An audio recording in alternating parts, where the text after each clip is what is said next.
Hey everybody, it's Dr. Levi and welcome to our show, The Dr. Levi Show. Today is June 14th, 2017. Beautiful day here in Los Angeles, so that I hope wherever you are, you're making it a great day. This is our Father's Day show, so today we have two amazing dads on who are going to talk about their families, talk about life, talk about love, talk about relationships, talk about their kids, their grandkids. So much to talk about, so I'm really looking forward to sharing their stories with you today. I think it's so incredible that everybody has a narrative of their lives, and as a father or as a stepdad or as a new father, I think each of those stories has value because they're all very, very different. And of course, the people that we have on the show today, they're very different. So I think it's going to be wonderful to have them tell their individual stories about how their lives have evolved to where they are today and why they made the choices that they made to get them where they are. It's all about our choices, because our choices either bring us to a place where we really want to be, or our choices bring us to a place that we truly regret being. But the good thing is that no matter what you choose, life is really experiential. Life is about learning. Life is about living. And life is about being the best person that you can be. In spite of anybody else's thoughts about who you are, validate yourself. Love yourself. Go for your dreams. Go for your passions. Do the things that you love to make your life wonderful. Why? Because there's only one of you in the entire universe. Why? Because you take you wherever you go. So you want to take a you that's happy, that's healthy, and that's doing what you really love doing. So now, one quick thing, right before coming on air, we heard about some shooting that occurred in Virginia. It's not exactly clear who was shot. I think it was someone involved in Congress. It's still not clear yet.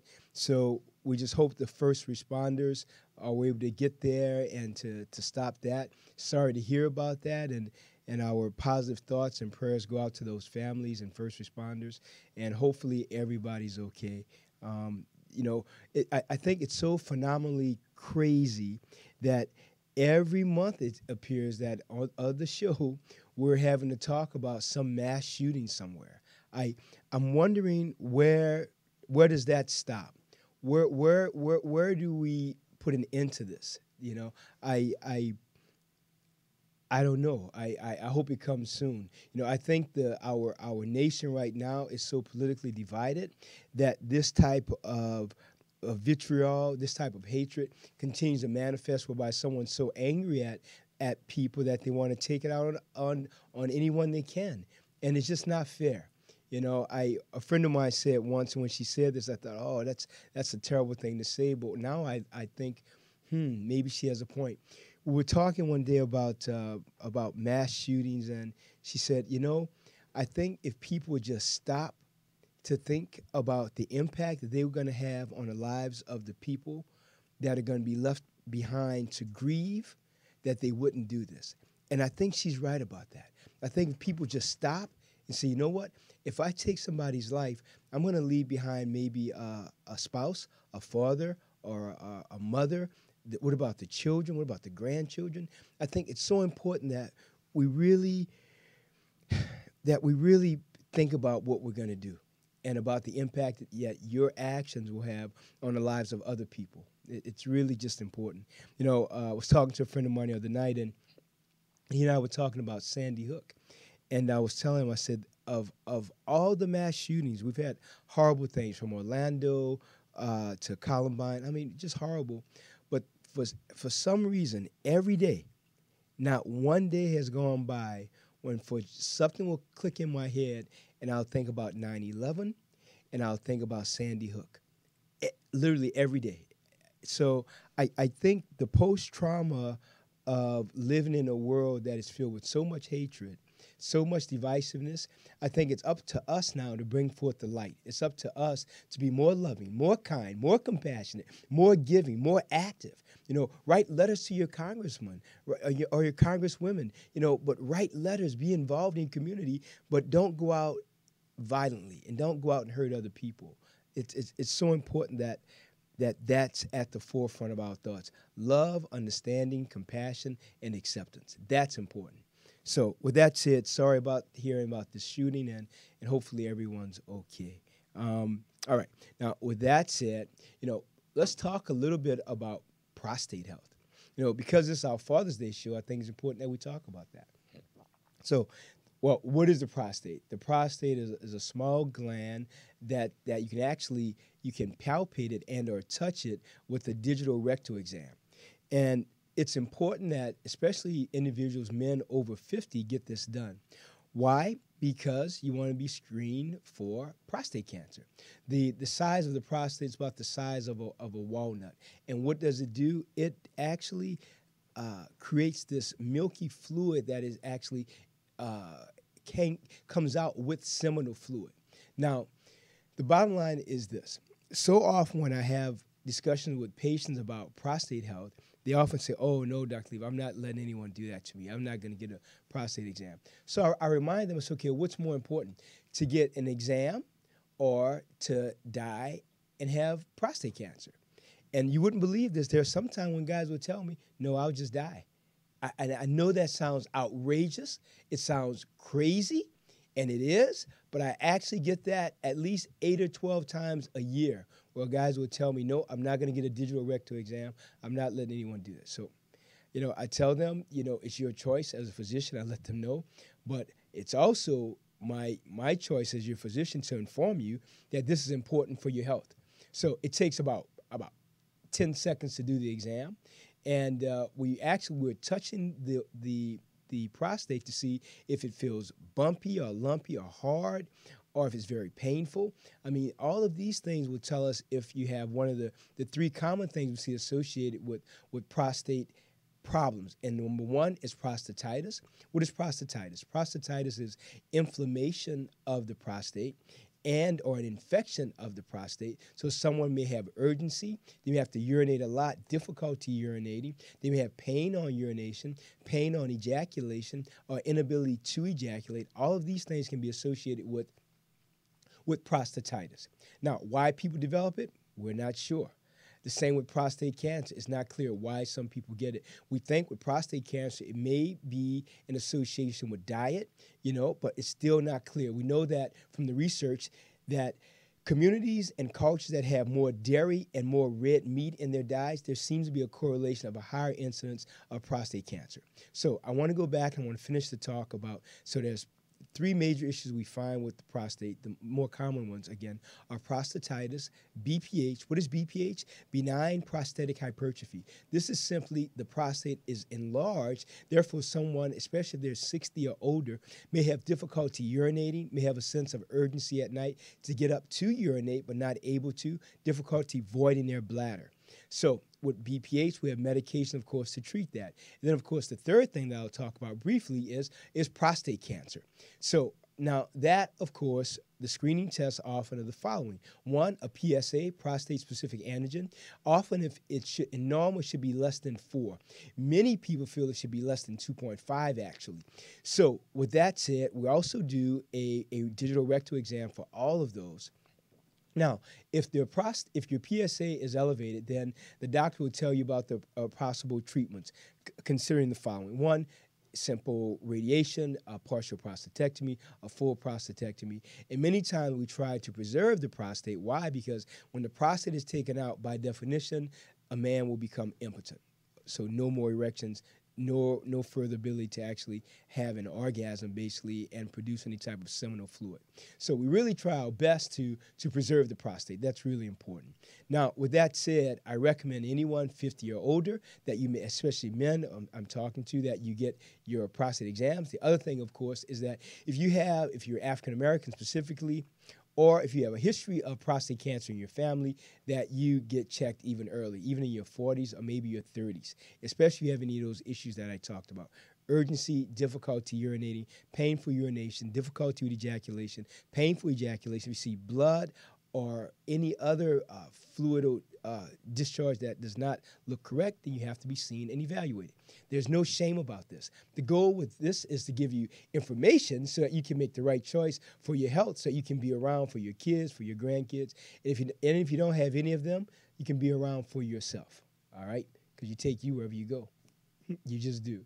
Now, with that said, I want to introduce you to our guests today. They have a lot to talk about, and I have a lot to talk to them about because we're honoring super dads on the Dr. Levi show today. We're honoring two guys who really are at the essence, and they show the essence of what it is to be a true dad, from a single dad to a single dad and parent and grandparent, to someone who was recently engaged. We'll let him talk to you about that too. So we have a lot to discuss with them. So I want to welcome to the show Mr. Ricardo and Mr. Jimenez. So welcome, guys. Happy to have you.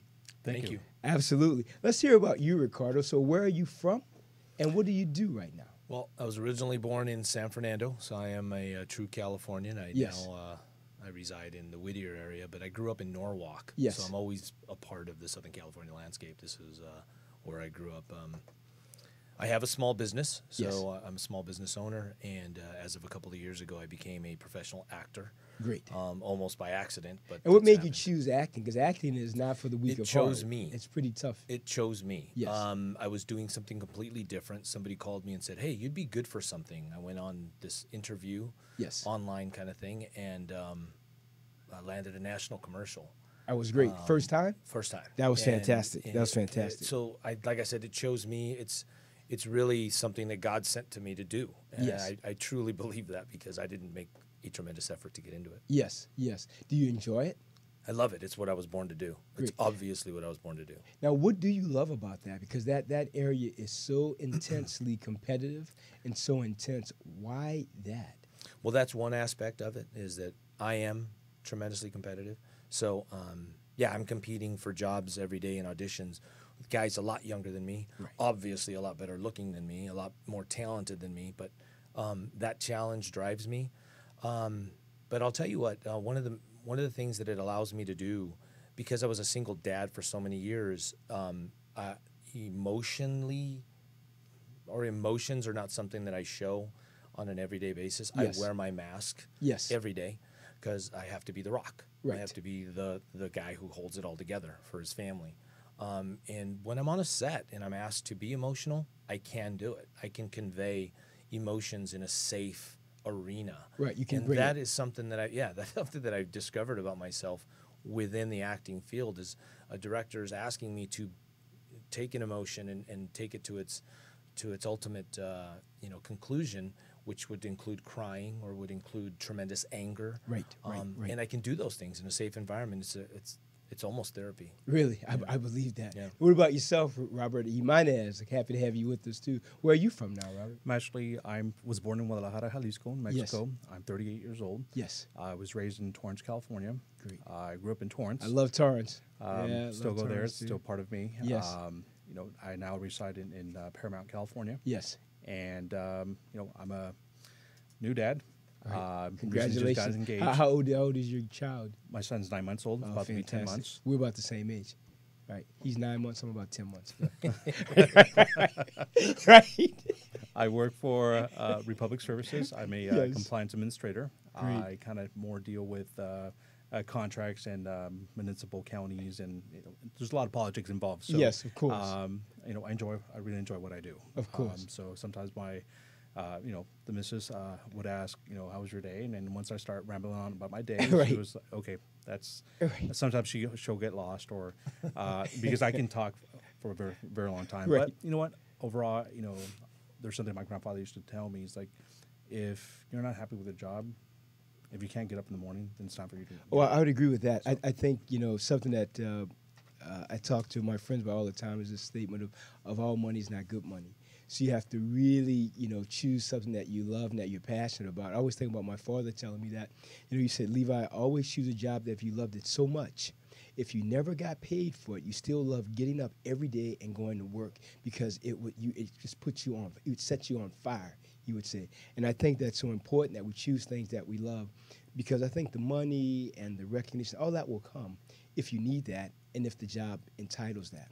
However, if you're not happy doing something every day, 8, 12, 16 hours a day, that is not a job. That's like living in prison. That's like hell, And many people do that. Many people make that choice to take a job over happiness, which is they suffer from that, I think, tremendously. They really do. So far I've been happy with the opportunities since I've started with my with my current employer, but the opportunities are endless. I mean, Of course. continue to, now even more so with my son and Right. and my future wife. Right. That's my motivation. That's what It has to be. strive for. Right, So, it has to be. I mean, now you got son and a wife coming on board soon. Yeah, you have to get totally ready for that. Total change in life. absolutely. Fantastic. Now, what about yourself, Ricardo? How did your family take it when you said, "Hey, you know what? I want to be an actor. I want to join SAG and AFTRA. I want to be a part of this community." It's amazing the support that I've gotten. I'm no spring chicken. I think I'm the oldest one in the room, as a matter Pretty of much, fact. I'm sure you are. And I know it's not me. I can say that right now. I know it's not Ms. Rodriguez. And, so. oh, absolutely not. Right, She's right. just out of high school. But Right. my so it's an interesting transition to go from the corporate world, from the business world, into acting. Yes. It is a business. It's not, it's not for the faint of heart. Oh no, I always think of show business as just that. It's the business of show. You're doing a business, but you're showing off the work of it. Correct. It's not simply going to show up for an audition. Okay, Right. after you show up for the audition, you get the gig. You have to manage the money. You have to manage your career. You have to manage your reputation. Right. You have to manage your brand because Right. you are the brand. That's correct. That's correct. And that's why I get up every day and exercise and do what I have to do Right. to make sure that I'm ready for when the opportunities come. But the support is amazing. I mean, people I don't even know, people from across the country, Yes. New York, Jersey, Miami, people who are reaching out and going, "Hey, we're following you. We're watching what you're doing." Right. It has to It's- motivate you it's- to want to even be better. Yeah, you know what? It does, because I've never really done anything for me, and that's the honest to God's truth, and including being a dad. None of that was for me. Everything, every day that I got up as a single dad for 3 kids for 12 years, I got up, made breakfast, lunches, did what I had to do, came home and made dinner. Right. None of that was for me. Right. All of that has always been for somebody else, and I think I continue doing that now with my career choice, because every day my father passed away about 10 years. It's almost 10 years to the day, and sorry to hear that. I wake up every day and I think, I hope my dad's proud of me, and Right. I really do want to make sure that I do the things that are going to make the people around me Yes. proud of me. Do you feel your kids are proud of you? I know they are. Yes. I've all 4 of my kids will either call me daily, or at least one of them will call me daily. They're all over the world. Yes. They're all over the place. 2 of them are in the Air Force, and so that to me is an indication of the sacrifices that we all put in. All 4 of us, Right. all 5 of us, but that we all put in to keep each other together. Yes. And that really is what keeps me strong every day. I walk into an audition and I don't worry about it. I don't go in there going, "Oh my God, I hope I get this role." You just bring your A game. That's all I you bring can my do. A game, and I say, I hope I'm what they're looking for, Right. and I hope I fit the part. And if I'm not, then I hope they find the right person to fit that part. Absolutely. That's really how I go about Absolutely. it, because it's again looking out for everybody else. Absolutely. I think that's the way you have to be. Well, what about this? What were the challenges you found as a father having these children that you have to take care of? What were the greatest sacrifice that you think you made during that time? Lack There of had sleep? To be, I'm sure there was. You know what? There were a lot of challenges, especially being a single dad, which is a rare thing to see. All of the parent-teacher conferences, they're full of moms. Right. I'm the only dad. Right. All of the things that I had to go through were, generally speaking, in our society, and especially in the Hispanic community, are reserved for a woman in a Right. woman's place. So those That's are traditionally you're traditionally saying. correct, Yes. and they're just challenges that of me getting over what the optics were. Right. Like, this is weird. Right. You've got You- 3 you kids have and to you're really the just only one open the raising lens them. for everyone to understand right. that, And, hey, and you for can me, do it it wasn't too. weird at all, because it's what I was called to do. Right. It was It's a what norm. It was your life. It was what I was told to do. Right. God told me you're going to be a father, and then God told me you're going to be a single father. Right. And so I went, okay, well, then I guess that's what I'm going to have to do. You just So when signed I up. get praise for it, it's odd, because I I understand that it's not normal, that it's not something we see every day. We see single moms all the time, but we don't see single dads all the time. Right. And so, so I get that part of it. But when people praise me for it, it's a little odd. It takes me a little bit back because I'm like, what's what I'm supposed to do? I shouldn't be praised for it. And you have to do it, right? Yeah. But I love it. It's the greatest experience of my life. Absolutely the greatest thing. Right. As you talk about that, I'm wondering, what are you thinking now, Robert Jimenez? Because you're going to be a dad, or you are a dad now, I should say. Yes. Yeah. So, I mean, what are your thoughts when you hear someone talking about his life as a single dad, and knowing that you're recently engaged, which is fantastic. What's your fiance's name? Michelle. And Michelle, congratulations. It's Dr. Levi's show. Congratulations. She'll soon be Michelle Jimenez, right? So what is it like when you hear a father talking about his life? You know what? As I'm hearing his struggles and as far as the sacrifices. Yes. I'm an only child. Excuse me. And my mother just passed just last month. Oh, sorry to hear that. So, Oof. by me reflecting everything, stating every parent, my mother had to be the role model of a father and a mother. Yes. So my mom was always a very kind of demonstrated a tough love, kind of the old school traditional principles and values and all that. And that now that I realize as an adult, I want to continue to be able to show that and demonstrate that to my son. Of course. Developing, being there the whole time. My father was not in my life. Right. So I want to be the best father as possibly and be there because for him especially because yes, when I would be going to school, I would see other children be with their father on Father's Day. Yes. So I want to be able to do the things that I didn't get the chance because yes, my mom was the only mother on Father's Day who would show up at school for a luncheon, and she would be everybody else will have their fathers. Father. So when I'm hearing him speak, is yes, you're gonna we're gonna have to sacrifice our sleep, sacrifice our it's not so much about me anymore. It's about my son. Right. And I think the day my son was born, I remember Michelle, we're in the labor room. Yes. And I kept thinking like, wow, I'm gonna be a dad. Yes. And once I saw my son being born and they took me right into the other room and it was like take off his shirt and it was father and baby bonding right skin to skin and to me it was like wow this is so precious, so pure, very much so, and it's the love that from a child is unconditional. True. And the more I continue to look, I'm like wow, this is my son. Absolutely. And what about your mom? Did she get a chance to Yes, she did. My mother was able to see meet grandson. I mean, to her that was a world. I'm sure. And a lot of the times I'm the only child, but overall with my entire family, yes, I'm the oldest grandchild, the oldest nephew, and I was the last one to have a child. Still, I'm the oldest one. A lot of my mom's brothers used to say, "Hey, when are you going to have a child? Right. What's going on here, or what?" But now, my mom. I felt that my mom was proud. She was proud at the age that I had a child at this age. Absolutely. And a lot of the times it's just it's timing, the right depending on the people you meet in life, and the struggles and the circumstances and whatever obstacles life throws at you. Absolutely. So, but I think it takes great strength for both of you. Number one, to actually just talk about your life experiences. And when you were talking about Father's Day, I had this recollection of in elementary school for Father's Day, and also coming from a family, just a single mother, and remembering that, remember being bullied by people in the class who actually had dads, and me just having my mother. And I'll never forget going home, talking to my mother, saying, well, is Daddy ever gonna come back? Because at school everyone's talking, and I don't have anyone. And I never get my mother saying, well, you know what, Levi. He made a decision to do what he wants to do with his life. My decision is to love you as your mother and your father. Mm-hmm. And I remember looking at my mom thinking, okay, I got it. Everything's going to be okay.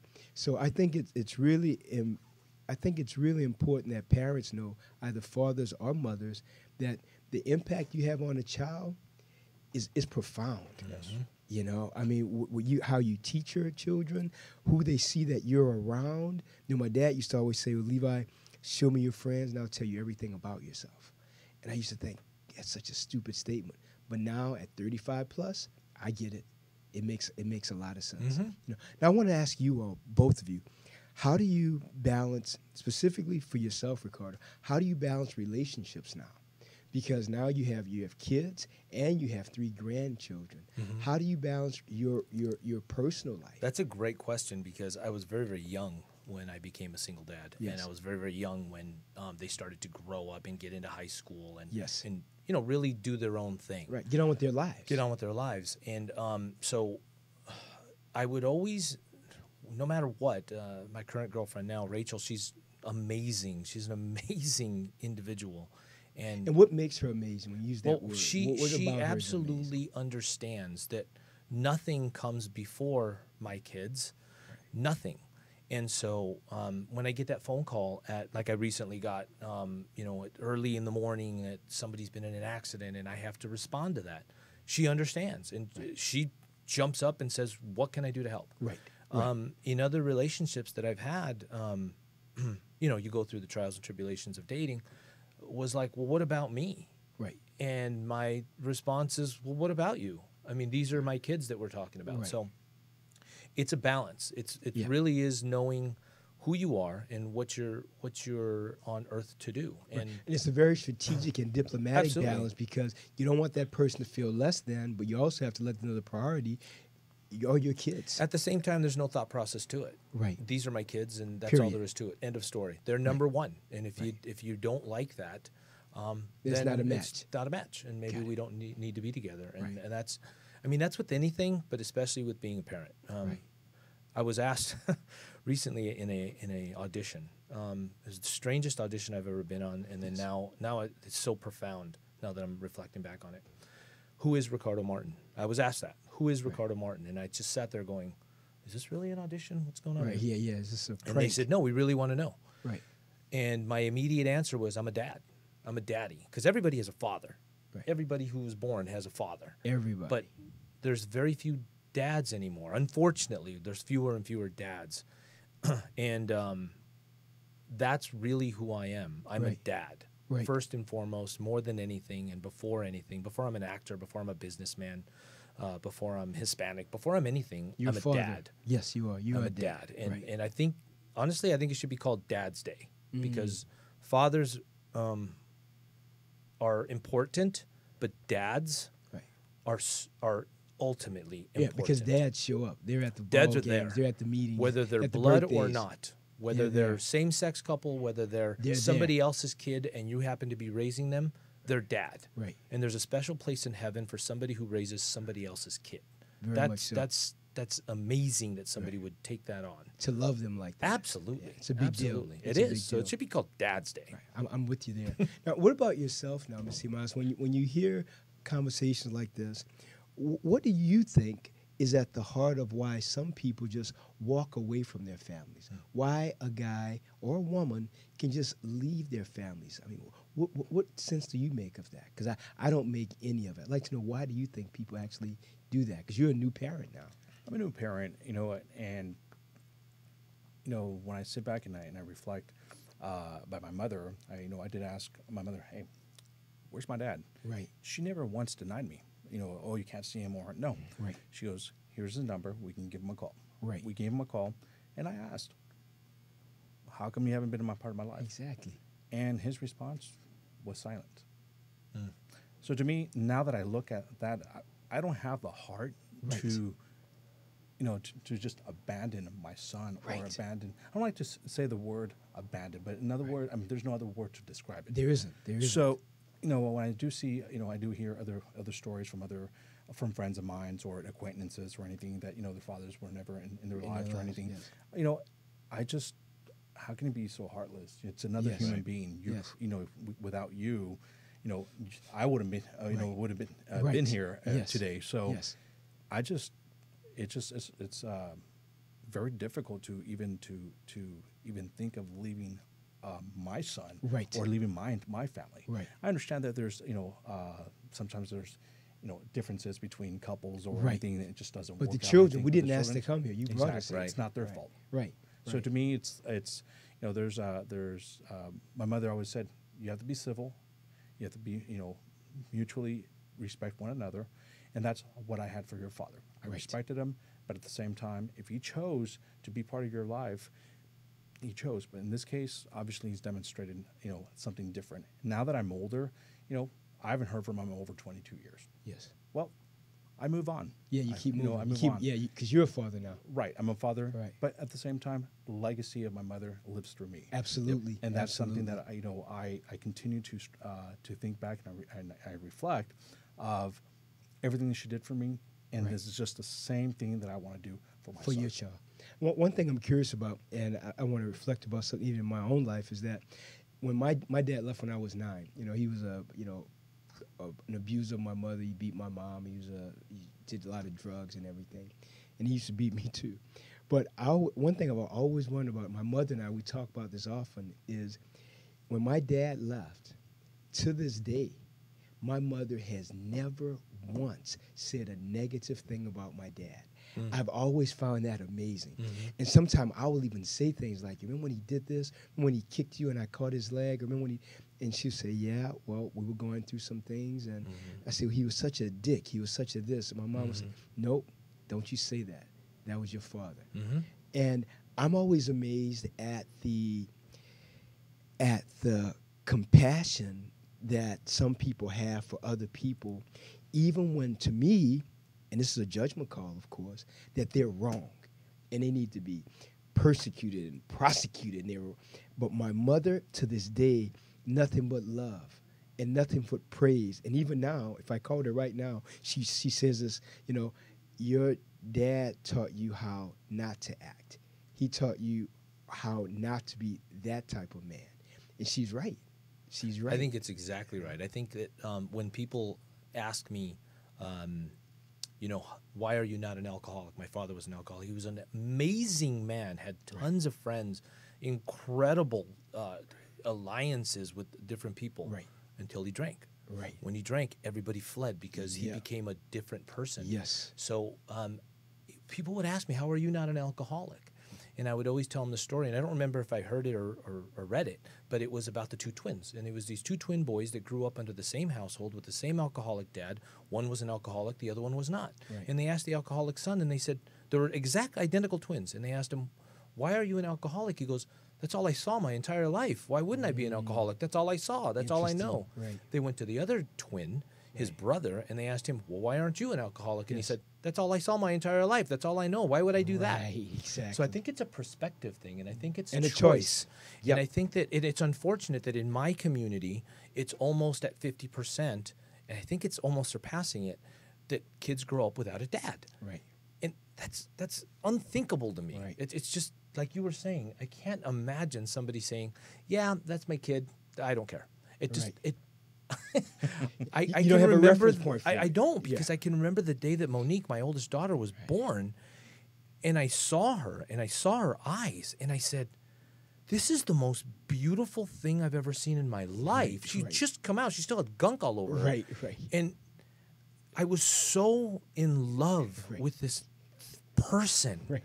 And it was amazing. And I still get chills. This is 28 years ago. Right. And I still get chills thinking about how in love I was and am with this little girl. Of course. And how could somebody not want to be a part of that? Right. I don't get it. But there's I no applaud that. Your mom for doing that. An amazing one when he talks about his mom. That's amazing. Woman. It's an amazing story because I don't know what it is to be a mother. Right. So my kids only father. I know what it is to be what it is to be a dad, and I know how to be hard and black and white, and they all I combed all their hairs the same way to school. But because I didn't know what it is to be a mother, and that's the one piece that they were missing at some point in time.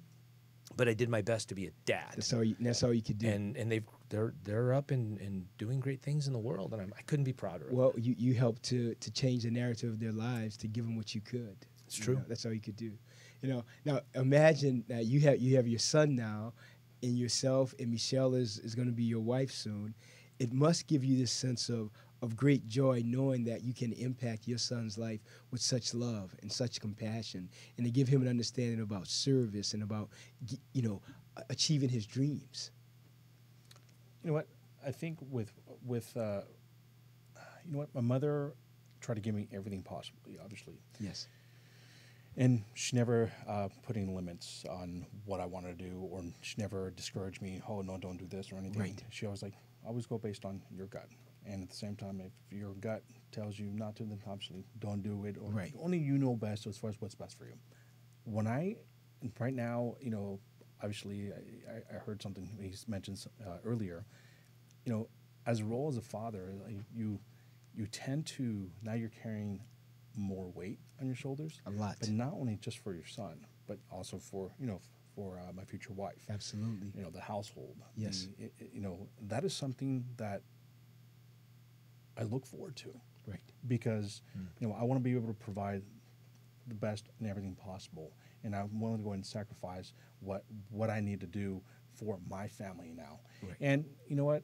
My son, just when I look at him, you know, developing in these last 9 months, yes, it's been an amazing adventure.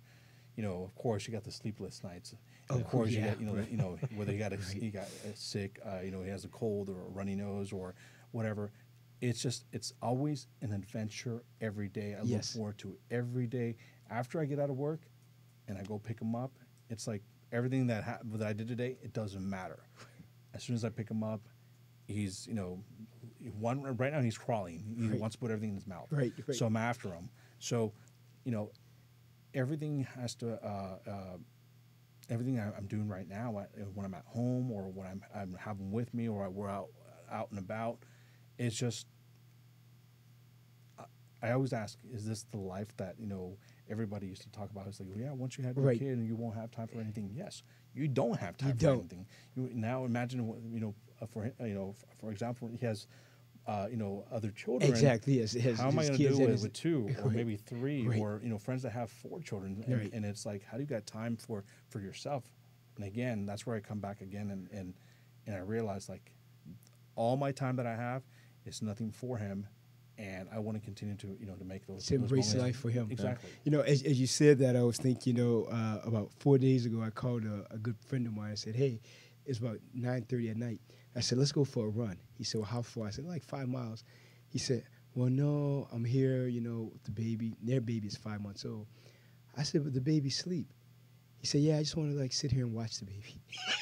And I thought, I was on the phone thinking, you got to be kidding me. And so I told him, I said, you going to do what? I said, let's go for a run, man. It's just like 5 miles. I said, I'll meet you in like 15 minutes. He said, no, Levi, I just want to just sit and watch my baby and read. I said, are you serious? I could hear his wife in the background saying, yeah, Levi, he's serious. You know, he had me on speakerphone. I couldn't. And so just that moment gave me a snapshot in the life of someone that when you become a father, which I'm not now, is that there's a certain love and admiration there that unless you've walked in those shoes, you really can't get. Absolutely. And I couldn't get the fact that he was going to sit there for several hours and read and just look at the baby, not play with him, not talk, just look. And he was talking to me as if, and he was clear that that was enough. Mm-hmm. And going back to your question of relationships and dating and how is that all done, it's the reason why I'm not with those people anymore is because they didn't understand. They didn't have children. It wasn't a match. They didn't get it. And even if they did, it wasn't their kids. Correct. See what I'm saying? So yes. There would be a confusion in the room as to, wait a minute, you have to do what with your kids? Why can't they do it on their own? Or why do they have to have you there? Right. You don't understand that. Right. Because you're not a father yet, exactly. but you will. Right. When you are. Exactly. And that's, I look forward to that day for you because as much as I've just started. Yeah, you just started. As much freedom as I have now, I really don't. I own a business. I have all these things that I do, including for myself and my own health.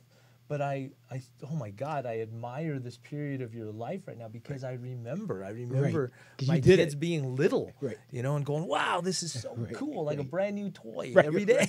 Every day something new. And then they do something different and you're like, when did you learn to do that? You know, and it's super cool. So I admire you. You know, it has to be amazing. It is. And to come back, you know, how do you balance your relationship? Yes. You know, and so on. One of the things is to say is, how do you have time for, you know, for one another, or Exactly. or the baby, or I mean, you know, it's just everything. Just it's self timing. You know, one thing I'm going back. My mother battled 20 years of liver transplant. She had autoimmune hepatitis. Yes. So her immune system was always up and down. So past relationships, they didn't understand when it's your mom and your parents, especially either your mom or your dad. Oh, yeah. But it's a cycle of life, the way I look at things. Right. They brought you into this world. Yes. They cared for you, nurtured you, Right. and they took care of you the whole process. Right. They raised you from a boy to a man. Yes. And at the same time, that's something that, in my past relationships or anything, they didn't understand. If my mother was being taken into the ER Yes. because she got sick or for whatever reason, of course, I didn't drop anything. It was like, okay, I'll be on my way. A lot of the times, people don't understand that, you have families, Yes. and I would do the Yes. same thing for my son, Of course. or for my wife, my future wife, anything. And the balance, that's one thing I loved about Michelle. She works for Kaiser. Yes. And as a nurse, but she understands because she has that passion to help people. Right. She understood where I was coming from. Go ahead, got to go and take care of go take care of mom. Well, she's a nurse. She understands the physiology of it and the emotional need that you have to be there. You have to be present. Right. So now that with her schedule, my schedule, how do you balance everything else, especially with a baby? When you come home, you're trying to unwind and it's a everything. relationship. It's a relationship. Yes. You have to work together because, I either throw a load of laundry while she's cooking, or I'm cooking, or I'm picking up, or I'm looking after the baby, or I'm changing the baby. It's a lot. It's a lot going on, and just a matter of a couple hours before you go to sleep again. Can I just say think something? about it. That's just a one child. Imagine Michelle is one lucky. This is a Oh, great he's dude gonna be a right great here, dad. man. Oh yeah, he's gonna be a great dad. Absolutely. She's got quite a prize. Look at this guy, He's gonna man. be a That's great awesome. dad. Very much so. I want to ask both of you. There's no handbook on parenting. There's none that's been written that can tell any parent how to go about. There's no encyclopedia of how to parent, how to do this.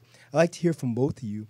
What are the 2 or 3 things that you wish you had known before becoming a parent that would have given you greater strength on your journey as a parent? It could be from your mom or your dad. What are like 3 points of wisdom that you can share with our audience from each of you that you wish you had known? You're a new parent.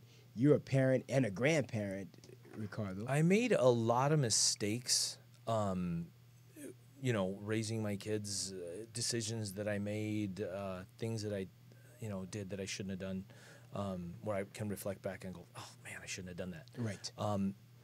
I guess the main thing that I wish I would have known was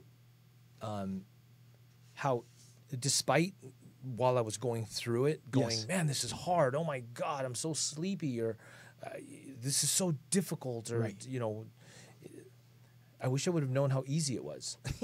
Really? Now that I Wow. reflect back on it, it was a very easy thing to love these little people, Right. to love these kids, and yeah, it was physically demanding, Yes. and it was mentally challenging, and obviously emotionally challenging when they come to you with these difficult challenges, and you're having to kind of fix their problems for them. You have to be daddy. Yeah, and be daddy, and still be me, still be Ricardo.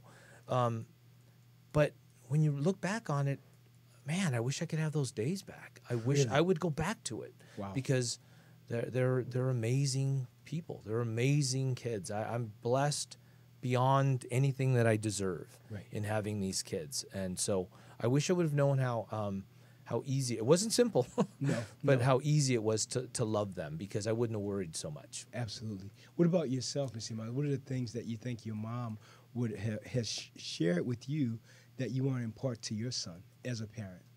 What I think since I'm starting just barely, when the first time I told my mother, I surprised her. I gave her a shirt. She opened it up. She looked at a baby shirt and she goes, "What's this?" Right. Like, look again. Right. And she looked again, and then the the sonogram. Oh yeah, the image. The image came out, and she looks at me and she goes, And she sat there and thought about it a few seconds. Right. And she's like, are you playing a joke with me or anything? And she looked at me again. She goes, is this true? I'm like, yeah. She goes, and I remember her expression, and she goes, well, she goes, do you know what you need to do? Do you really know what all this is about? Yes, yes. And I go, no, but I'm about to find out. Oh, yeah, well, that's true. That's true. That's and true. all she said, she goes, you know what? From everything that I've taught you, from everything, just remember, now that you're going to be a dad, Yes. you're always going to be worrying about your child, no matter what time of day. She goes, do you remember those nights that, when you were young? I mean, you were young and single, and you used to go out and, with your friends, and you used to be all out, throughout the night, whatever, or you would go on a road trip or anything.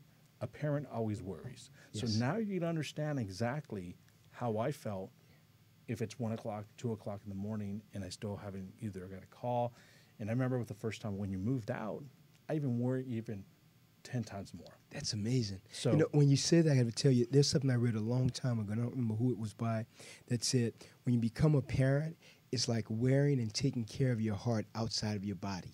That you always worry about that part of yourself, no matter how old they are, no matter where they are, no matter who they're with.